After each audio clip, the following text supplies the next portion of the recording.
During the last general elections, the government found on careful consideration that it would not have been possible to provide such facilities without rousing criticism of unfairness and partiality from one group or the other.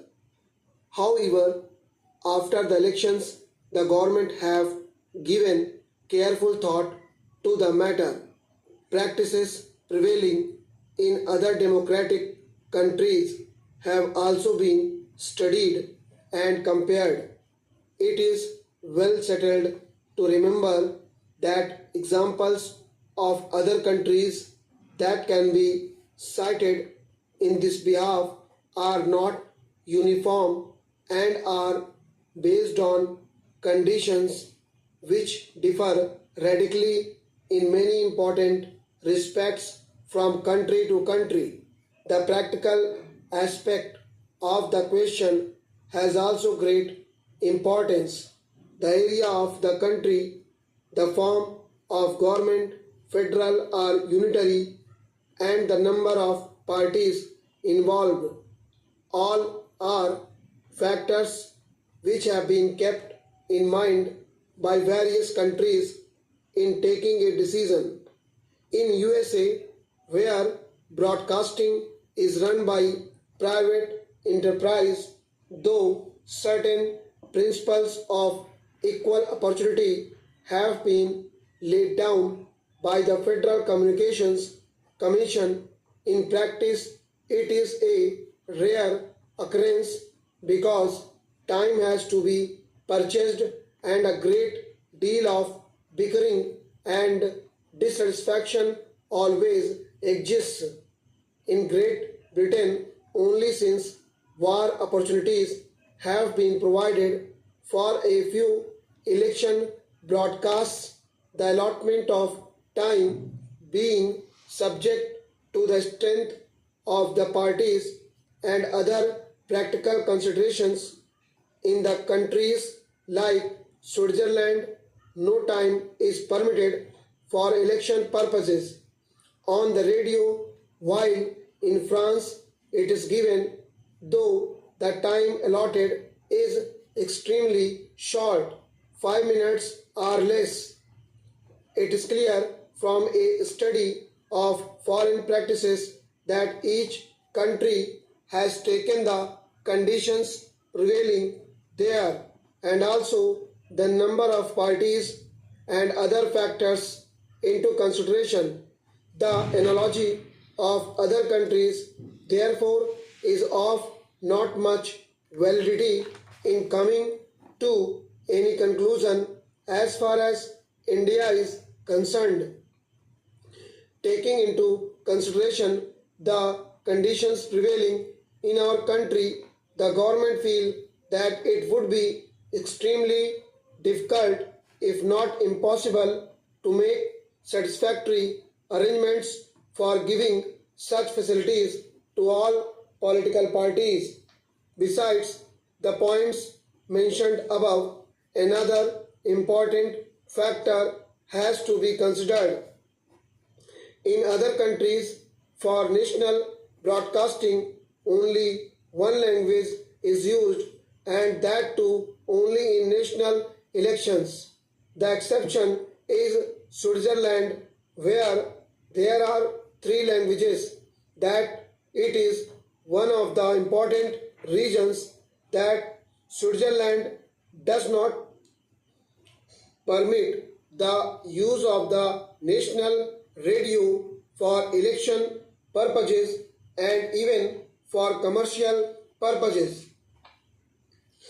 In India, we are confronted with the task of providing facilities in 12 languages besides English, and they would be asked to give equal facilities from stations of All India Radio, which are 26 in number. Moreover, in working out any practical formula, it has to be remembered that the number of parties which will have to be provided with these facilities comes to nearly 26. The apportionment of time between the various political parties and at different stations of the AIR would be a task of extreme difficulty and is bound to lead to criticism and partiality. The determination of the principle for purposes of allocation of time will also lead to much controversy. Language stations of regional centers of AIR might have to cater to a large number of parties and provide them with time for broadcast in at least 2 to 3 languages and sometimes more. Apportionment of time is made in different countries in different manners, some doing it on the number of votes polled, others on the number of candidates put up by parties. We feel that any such apportionment would result in recriminations and criticism of government. On the other hand, if all parties have to be provided with equal time, the normal activities of the AIR stations will have to be drastically curtailed during the election time. The proposal to provide broadcasting time in a fair and reasonable manner therefore seems almost insoluble in practice.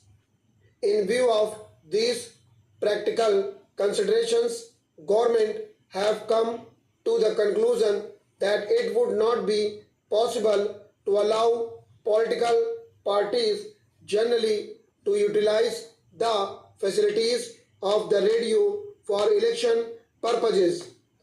However, government feel that an experiment permitting such utilization on a restricted scale might be tried in order to see whether such facilities can be used for specific election purposes without taking a major part of the time of the radio and also without leading to a charge of discrimination or partiality.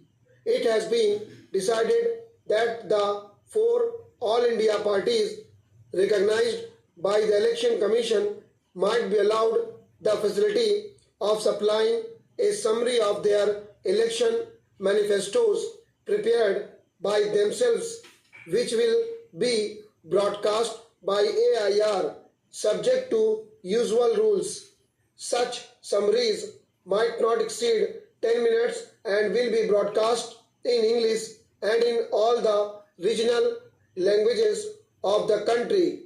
If this opportunity is allowed at least to the leading political parties of the country, it will surely further strengthen the system of democratic government in the country and will provide healthy and fair conditions for fighting the general elections. Stop.